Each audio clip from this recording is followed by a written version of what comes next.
Está se preparando para o vestibular de medicina e deve estar se questionando para que estudar para humanas.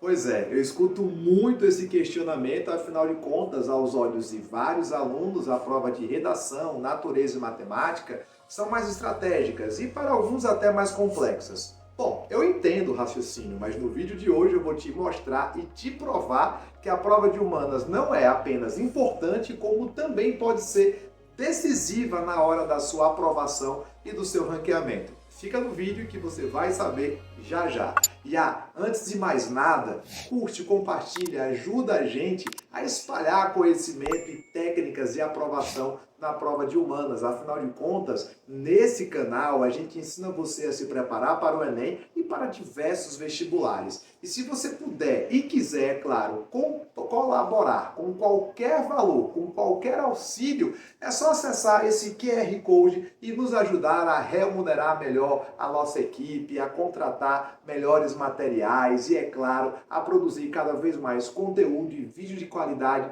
para você que está aí em casa. Mas, sem mais enrolações, vamos falar sobre a prova de humanas.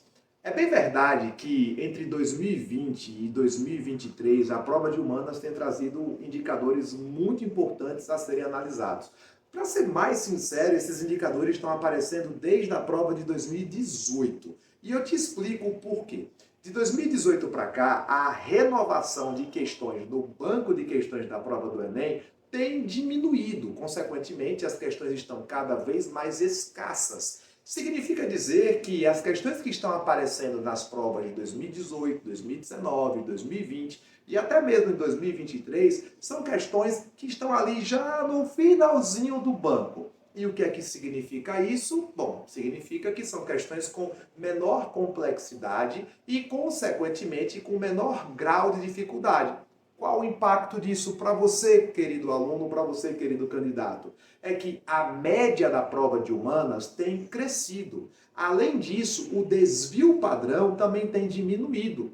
Média, desvio padrão, o que é isso? Bom, média é a divisão sobre a soma geral das pontuações que foram realizadas na prova do Enem. Ou seja, você pega as notas de todos os candidatos, faz uma grande soma, um grande cálculo matemático e tira uma média para ver qual é a média de pontuação dos candidatos no vestibular do Enem. Já o desvio padrão corresponde à diferença entre a maior nota e a menor nota. E essa diferença ela tem diminuído cada vez mais. Significa dizer que cada vez mais os alunos estão tendo uma pontuação muito próxima, um número de acertos muito próximo. Se cada vez mais os alunos estão acertando o mesmo número de questões, ou seja, uma média de número de questões, significa dizer que o valor dessas questões tem diminuído.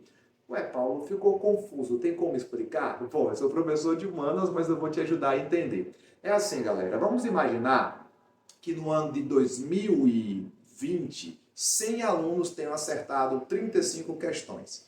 Se no ano de 2021, 150 alunos tiverem acertado o mesmo número de questões, é claro que o valor dessa questão, em termos de pontuação, vai cair. Significa dizer que a média de acertos aumentou e a diferença entre a menor nota e a maior nota diminuiu. Ou seja, o aluno que está fazendo a prova de humanas, ele precisa acertar cada vez mais questões para ter uma pontuação cada vez maior. Paulo, e por que os acertos estão aumentando? É porque o pessoal está estudando mais?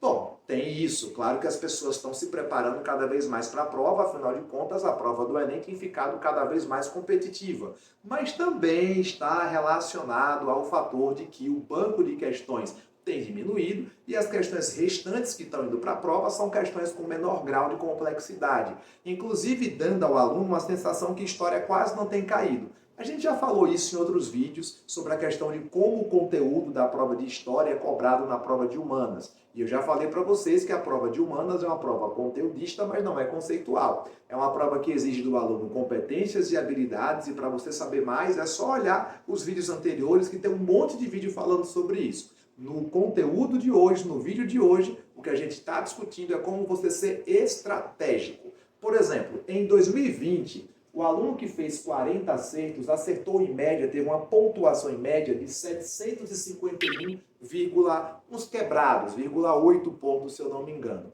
Só que o aluno que acertou essas mesmas 40 questões em 2023 teve 708. Você mesmo aí que está em casa deve ter ouvido um monte de colega seu dito que acertou 41, 42 questões e não chegou sequer a ultrapassar os 715 pontos. Ou seja, cada vez mais você vai ter que pontuar mais.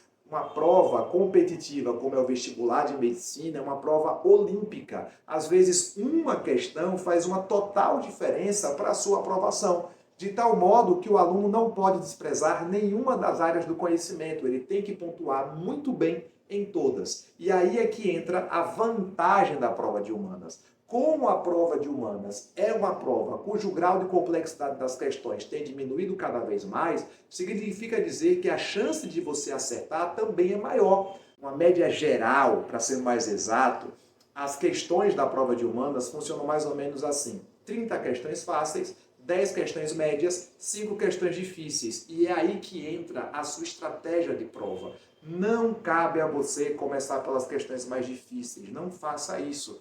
Mas, ué, Paulo, como é que eu vou saber qual questão é fácil e qual questão é difícil? Vamos lá. As questões que têm um texto maior e que a pergunta é um pouco mais longa, assim como as suas alternativas, tendem a ser questões difíceis. Afinal de contas, ela pega o candidato no momento que ele está cansado, ansioso, estressado, e aí ele acaba tendo uma certa dificuldade na interpretação daquele texto, daquele documento que está presente. Por isso, o aluno que vai fazer a prova de humanas deve focar primeiramente nas questões menores ou nas questões que têm imagens, pois tendem a ser questões mais fáceis. E só lembrando, galera, quando se trata de TRI, a sua obrigação é acertar as questões mais fáceis. Deixa as difíceis por último. Bom, para saber mais sobre isso, é só você acompanhar o canal Mais História com Paulo Teles, que eu vou te ensinar a gabaritar a prova. É isso. A gente se vê no próximo vídeo. Valeu, galera!